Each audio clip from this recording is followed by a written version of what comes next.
All participants are now in listen-only mode.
Well, good afternoon, everyone. It's really great to be back with you again today. Welcome to the April 15th, 2020 Town Hall. My name is Diane Golzinski. I am the Child Nutrition Director for the state of Michigan, and I will be your host today. We will continue to hold webinars on Wednesday afternoons at 2 p.m. Eastern to answer your questions and address your concerns, and to keep you up to date with the latest developments on our end.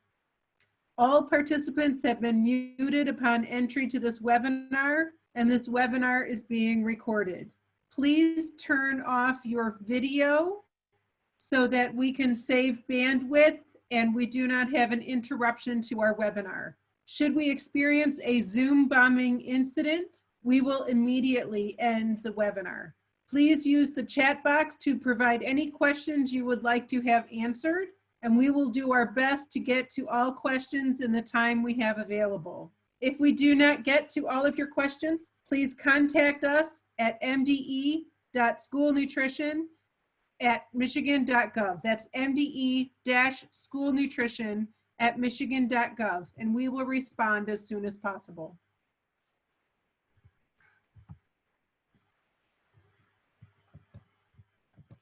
So first of all, we would like to thank you.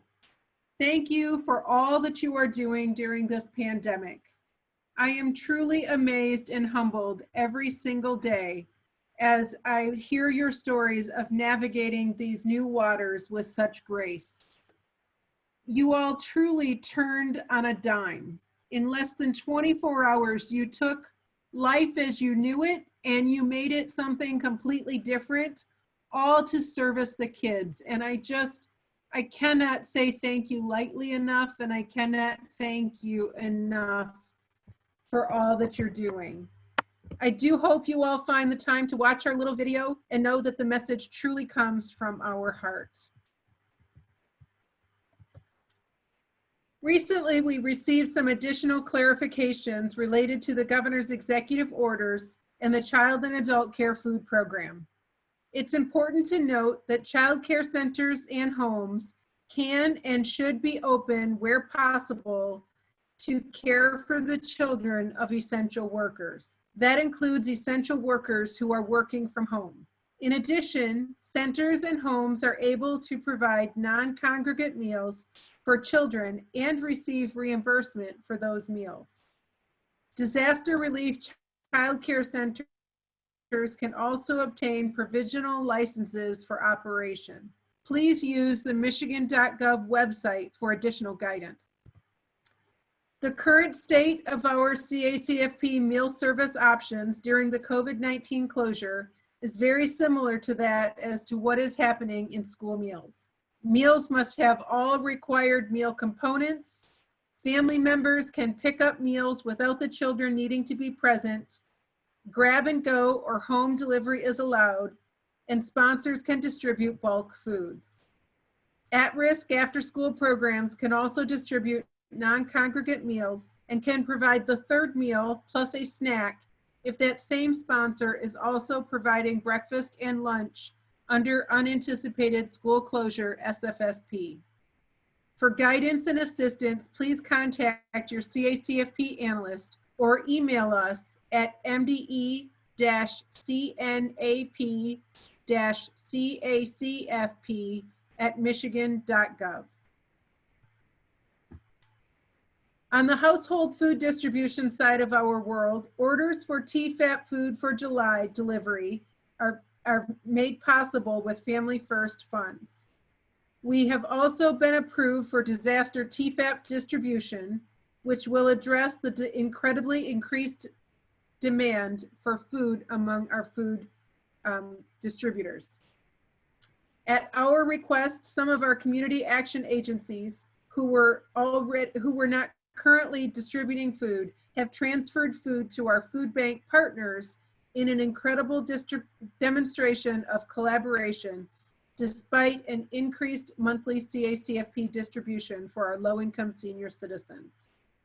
At this time, we anticipate no disruption to planned food deliveries for that program. Moving on now to our school and community sponsors. If you want to participate in traditional SFSP, once the unanticipated school closure is over, you will want to complete a few steps. For our returning SFSP sponsors, please remember that the 2020 SFSP application in MEGS Plus must be submitted by May 1st. And if required, you need to complete the SFSP training. New sponsors will need to verify that they have site locations that are eligible to serve by either using school data, such as free and reduced applications, or the census map data. MDE sent the SFSP superintendent outreach in February to districts that do not participate in SFSP and had at least one eligible school building at that time. That was an additional 300 school districts that received that outreach. Please remember, you can also collect and process new free and reduced applications from families who have recently lost their jobs to assist with your ability to provide the traditional summer food service program at a different location or in an increased number of locations. If you determine that you have site locations that are eligible, you will need to send an email to mde-sfsp@michigan.gov to say that you want to participate in the summer food service program this summer and have access to the 2020 summer food service program application.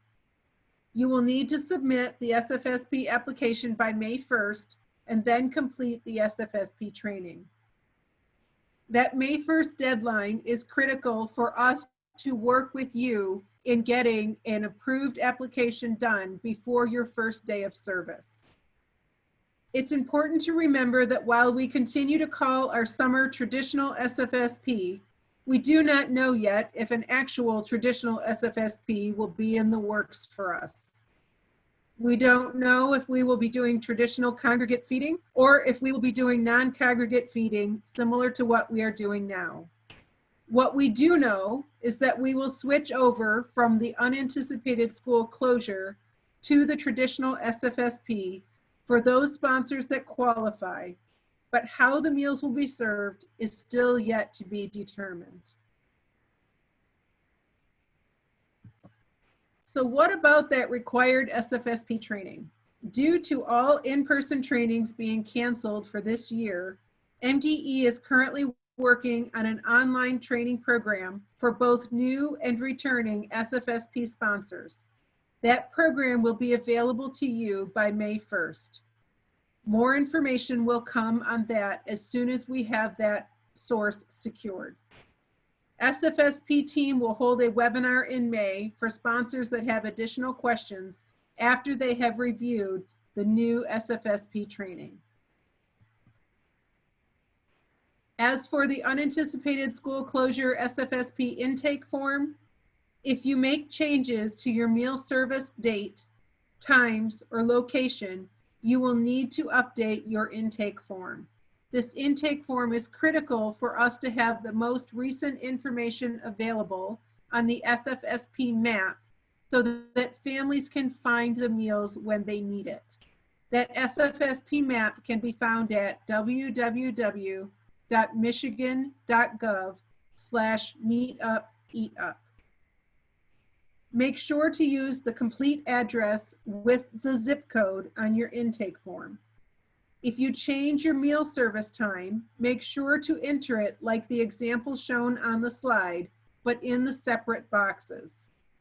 Days of service should be listed under additional information. All dates that were listed to end on April 13th have been changed by our team to be June 1st.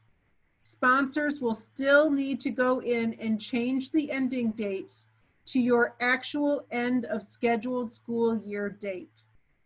When you are done updating the form, make sure to hit submit. If you're not hitting submit and you are only clicking on save and then closing out, we will not get your changes.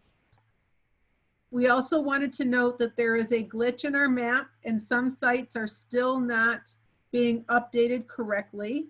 We continue to work on that. In fact, 2 days ago, when I went to the site to try to take a screenshot, almost the entire state was red, as if every single site was closed. So we are working on that system and trying to get that up to date and accurate as quickly as we possibly can.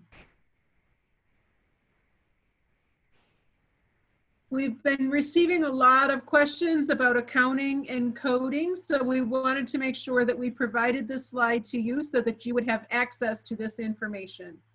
In general, all revenues and expenditures for operating during this crisis should be tracked and reported to the SFSP grant code 858 in the Food Service Fund, or your Fund 25. The table shows some specific expenditure coding questions we've received about operations under the unanticipated school closure program during this crisis. For example, fuel for buses or other vehicles should be coded to the Food Service Fund using function code 261, object code 5710, and grant code 858. Vehicle maintenance should be coded to function 297, object code 4130, and grant code 858. Bus driver or truck driver wages for delivering meals to students should be coded to function 297, object code 1610, and grant code 858. Please remember that these costs must be prorated if you are delivering more than meals on those bus routes. And as a reminder, the wages for these deliveries are also an allowable expense. Additional coding or allowability questions can be sent to our fiscal monitoring team at mde-fiscal@michigan.gov. That's mde-fiscal@michigan.gov.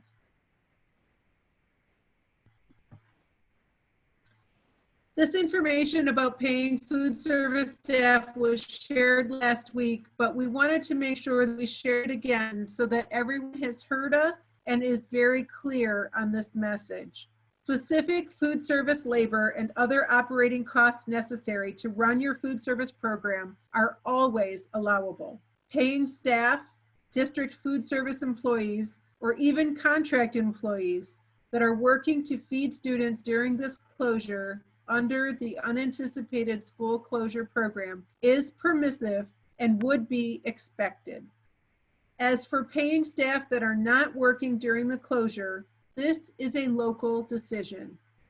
MDE recommends districts consult their legal counsel and consider the Executive Office of the President, Office of Management and Budget M-20-17, as well as Governor Whitmer's Executive Order number 2020-35. Again, please contact our fiscal monitoring team if you would like to discuss any unique circumstances. All unanticipated school closure meals served during this health emergency will be reimbursed at the rates listed here on this slide. These are the maximum rates available. It's important to recognize that the rates are divided in our claim status report in the MIND system for the operating and administrative portion of the rate. So you will see two different rates for operating and administrative portions, but the total rate is what you see here on this slide.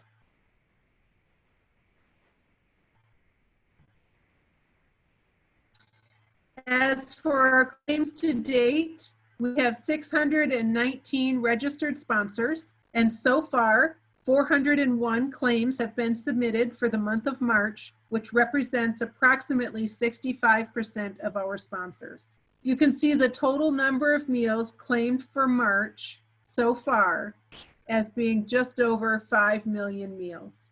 Congratulations, truly congratulations for mobilizing so fast that we could serve this number of meals in such a short amount of time.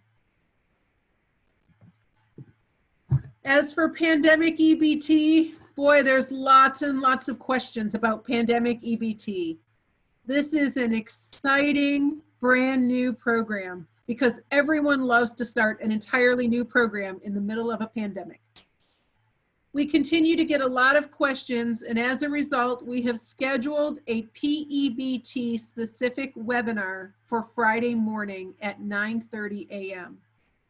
Friday morning at 9:30, we will go through this program in depth and answer any questions you have. So please watch for a bulletin from our school meals unit to give you the login information for a PEBT webinar on Friday morning at 9:30. The benefits will begin hopefully yet this week for those children who are currently on SNAP, and by the end of the month for those who were not on SNAP prior to the pandemic. I want to reiterate that at CEP buildings, so those community eligibility provision buildings, where all students were free prior to the pandemic, all students will receive a PEBT benefit. All students at CEP sites will receive a PEBT benefit. Local school districts do not need to do anything at this time for their families to receive this benefit. We are working with our SNAP partners to have additional information and communication available to you to send to your families as soon as possible. It's also important to note that in addition to the K-12 students in public schools and public school academies, we will also be able to include students in non-public schools that were directly certified during school year 1920, as well as early childhood students who were directly certified after the early childhood collection earlier in the school year. So again, we will have an additional webinar specific to PEBT and answer your questions on Friday. As I've said before, it is a best practice to collect and process free and reduced price household applications for eligible households in both April and May 2020. Income applications should include household income at the time the application is completed or signed and submitted. Processing an application with zero income is acceptable and does not require any more follow-up with the household. Labor involved in printing, distributing, and processing applications is considered an allowable cost to the nonprofit food service fund. If food service staff do not have time to approve applications, consider training other district staff to help when possible. Sponsors should also continue to pull the direct certification list to ensure students and households receive the best possible benefit, especially with these new programs that are now available.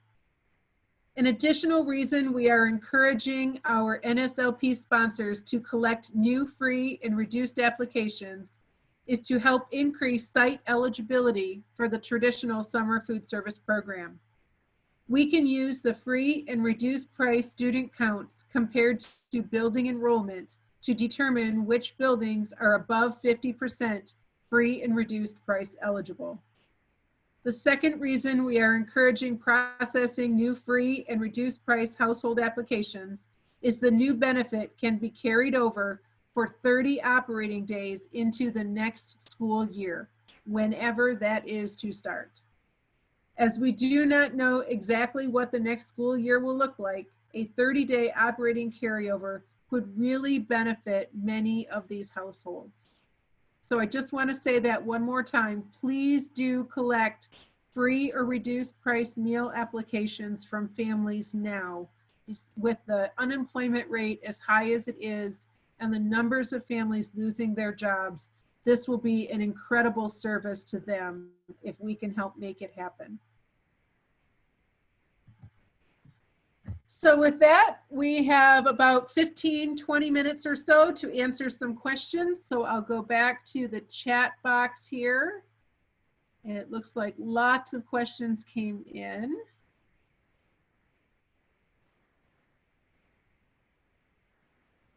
So someone asks if we could please provide language for districts to post regarding the PEBT cards. Yes, we are working on that.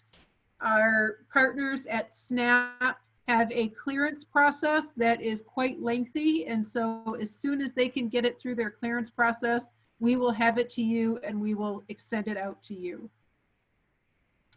Jeff asks, shouldn't we expand the PEBT to include all students, thus relieving schools of having to have our staff and volunteers come to school and put their lives at risk? Jeff, I hear you. I know you are very concerned about the safety of your staff, and I know this isn't the first time that you and I have had this conversation. Unfortunately, PEBT by law was limited to only those who qualify for free or reduced price meals. Another component of this to consider is that school meals are provided. We are able to get food and provide it at an extremely discounted rate that families will not find when they go to the grocery store. So being able to provide meals at school is still a critical community function. And I just got off the phone. In fact, part of the reason why I didn't get logged into this call as quickly as I wanted was I was on a call with the governor's office, and we've been asked to put out additional clarification information to all schools and ISDs about the need to continue to serve meals at this time. So you'll see that very soon. Anne asks, with regard to PEBT, families that are applying now, will they qualify for PEBT now? That's something that we're working on, and we believe that we will be able to get PEBT benefits to families, even if they're applying in April and May, but we will get additional clarification and cover that on Friday's webinar. Abid says that we are serving 120,000 weekly in 6 sites in 4 cities. Lately, the demand is greater and receiving requests from other areas. Are we limited to a number of children to serve? Is there a cap? No, there is absolutely no cap. The only limitation would be your staffing, your storage, and your distribution ability. If you are able to continue to grow that number and serve more families, then and you're following all of the rules, then you will get reimbursed for whatever that number looks like. Someone asks, our health department is asking if they still need to provide our second inspection. That's a great question, and I will ask Linda Stahl to get you an answer. I know that the second health department inspection is required by program regulations, but yet you can also tell us that you've requested and the health department has denied you the request for the second inspection, and that covers you. So I wouldn't worry about it too much. Bethany says, for CACFP, if 5 of my 6 school buildings currently have CACFP programs, 4 of those are at risk, but I'm distributing out of my high school. This is not one of the current CACFP sites. That's a great question, Bethany, and I'm going to ask that you contact your CACFP analyst and work through that. My guess is that we can help make that happen for you somehow. We'll figure that out. Madeline asks, is there any information on when SFSP trainings will occur? Trainings will be in May, and we will have them available to you virtually. We are working right now on contracting with a company called Brighton, which offers trainings online. Since we can't pull you all together to offer you an in-person training, we're working with Brighton to make that happen, and we hope to have that contract in place by May 1st. Someone asks, I believe the SFSP application deadline has been extended to May 15th. No, that's not true. May 1st is the deadline. That gives our analysts enough time to work with you to assure the application is accurate before the first day of service. Chris asks, is the switch from unanticipated school closures to SFSP on our last day of school or June 30th? It is on your last scheduled day of school.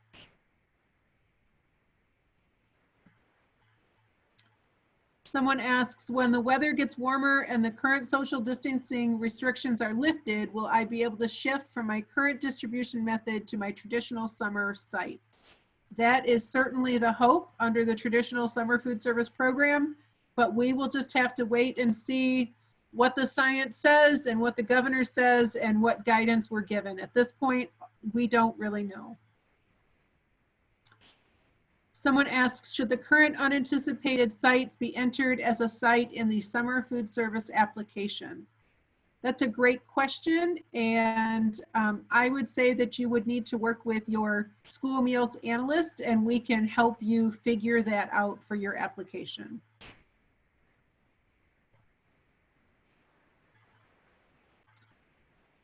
Someone asks, do we know when the new PLE tool will be released? I believe it has been released to state agencies. I believe that we were worried about sending it out and overloading anyone during the pandemic, but I can certainly work with my team and we can get that out so that you have it.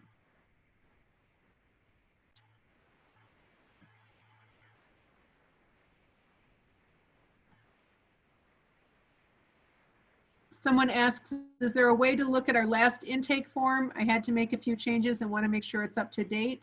I believe if you log in with your MEIS login, you should be able to see the intake form in the format in which it was last submitted to us. Tamara asks, if your scheduled closing date was May 29th, but we are serving Saturday and Sunday, can our last serving date be Saturday, May 31st for service? That's going to be a question for our SFSP teams. So if Sarah or Stephanie can chime in on that. I don't believe we can do that, but I would rather them answer and make sure that you have the correct response. Dana says, we have 3 bus routes delivering multi-day meals to students' homes. Do we need to have a separate multi-meal distribution count form for each bus route, or can we combine them onto one sheet? I believe you need to have a form for each bus route. That's how we're tracking that as a site in the program.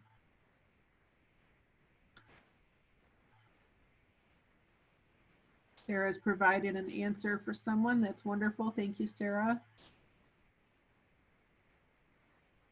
Someone asks if our last day is June 4th and we are currently preparing multiple meals per distribution date. Are we allowed to do 3 meals on our last day, or do we need to modify? And again, I believe I saw a response to a question saying that no, you could not do multiple days on your last day of service. You would need to modify that, but certainly my team can step in and correct me if I'm wrong. Someone asks, how is the free and reduced information getting from our district to MSDS? That's a great question. Typically that information is entered during collection time, and that is called student record maintenance.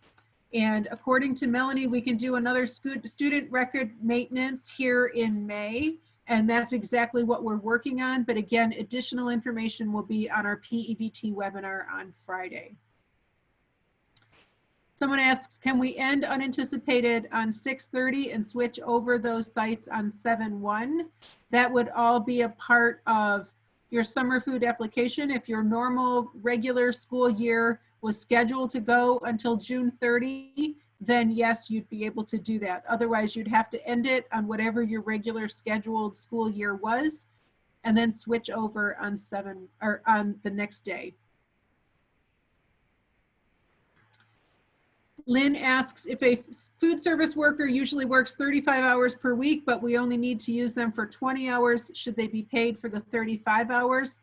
Lynn, that's really going to be a question for your district to answer. That's not something that we can answer for you. You will need to work with your district administration if you have a union contract or any contract for your employees to answer that question.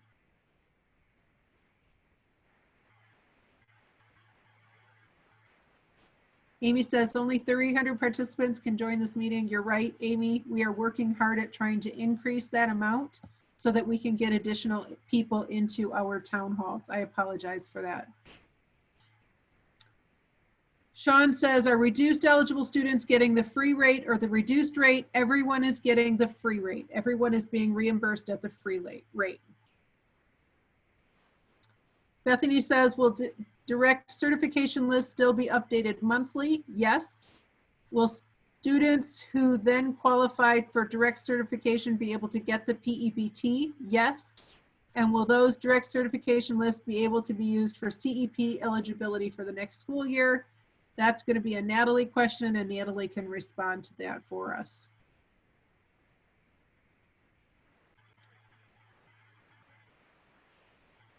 Someone says, we are currently distributing meals by bus routes due to this crisis. Is it also a good idea to also send a new application per household? That is a fantastic idea, and we would really love it if you can do that. Information for how to stay safe with paper applications is currently in clearance at DHHS, and as soon as they get that back to me, we will get that out to all of you. Someone says, I've had a couple of parents contact me about PEBT. They are wondering if they fill out an app now, will they be eligible? Again, we will cover that on the webinar on Friday, but my answer, I believe, will be yes.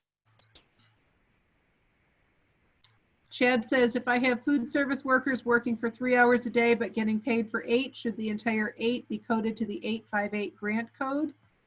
That's going to be an Amy Hapola question. I will let her respond. My guess would be yes, but Amy can give you a much more intelligent answer than I will.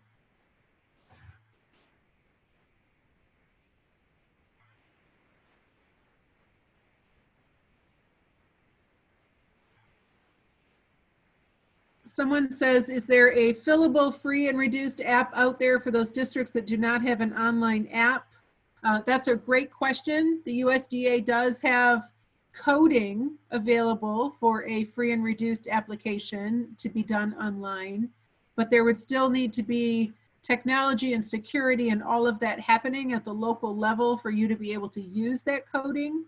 And I don't know of another free fillable or reduced price app that's out there, but if anyone does, please do fill us in on the chat box. Linda says, any thoughts on the future of food bars? Are you thinking like salad bars, Linda? I'm not sure exactly what you're thinking in terms of food bars, but if you're thinking, where might this pandemic go? What additional safety measures might be employed in order for us to go back to school in the fall? Those are all great questions, and none of us really have the answer to that now. I'm on lots and lots of calls every day where we continue to try to guess, but until we get guidance and clarification from both the CDC and the governor, we won't be able to answer that question. Someone asks, are commodities still able to be ordered? You will need to work with your consortia to assure that you have additional commodity dollars available. And if you do, then yes, commodities can still be ordered. Carolyn asks, will MDE be pulling additional files from MSDS in the near future? We have parents calling, trying to change their address. We have already pulled addresses, so if those addresses were wrong, then those cards will be sent to the wrong place. But yes, we will continue to pull and send those data over to our SNAP partners.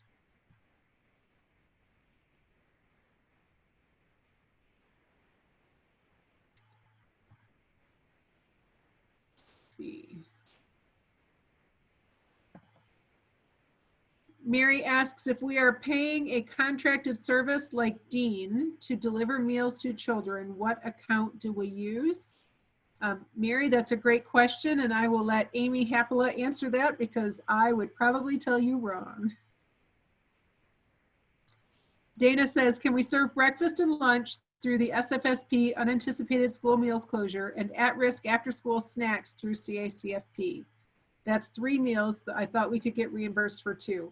You're right, Dana, that you can get reimbursed for 2 under the unanticipated school meal closure SFSP. You can also get reimbursed for supper and a snack under at-risk CACFP if you are a current CACFP sponsor. You would need to work with your CACFP analyst to help make that happen.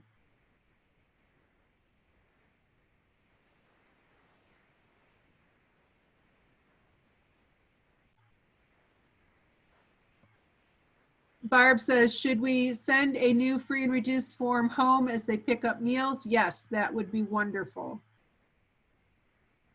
Abbott says, when is the last day of the unanticipated school closure program? That is the last day of your scheduled school year.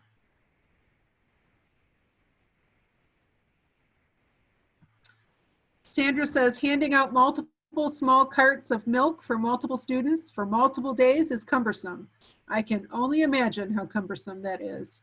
We currently provide meal distribution twice per week, Tuesdays and Thursdays. We would like to provide milk on only one of those days. Is that allowable? No, you must provide milk with every meal. However, you can provide milk in larger quantities to equal the number of servings or the number of meals that you are providing. So you can provide a gallon of milk and calculate out how many meals that equates, and then provide the same number of the other components with that gallon of milk or a half gallon of milk. It doesn't only have to be in the small carton format.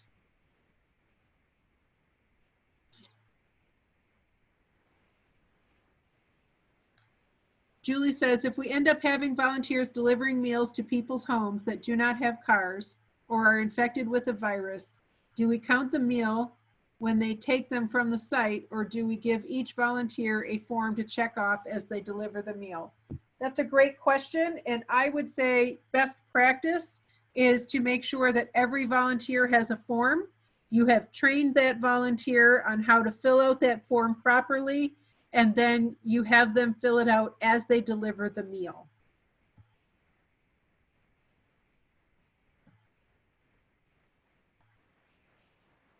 Stacy says, would the all expenditures that need to be coded to grant code 858 include full-time hours of bus drivers that are being paid regular wages and only delivering meals? That's going to be a local decision. It should be the hours for which they are delivering meals, but that ultimately will have to be decided locally.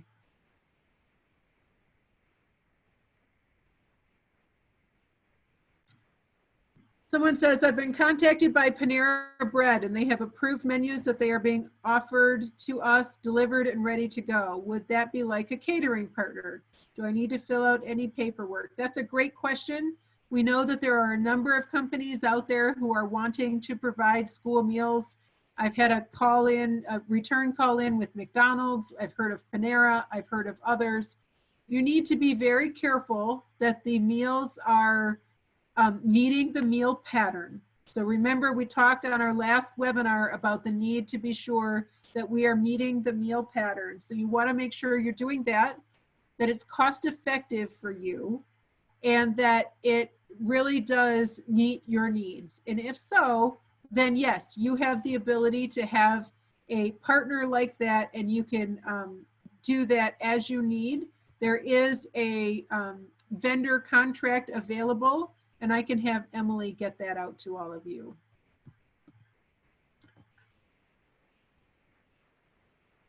All right, we'll take a couple of additional questions.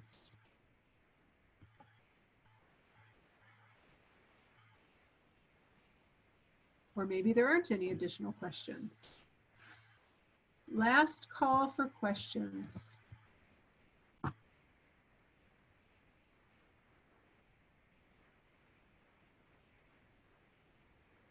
All right, seeing none, I will thank you again for your time.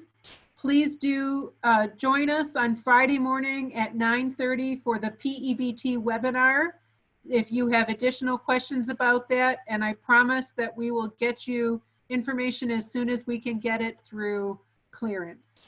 I hope you are all safe, and I thank you again for everything that you are doing. Please take care of yourself.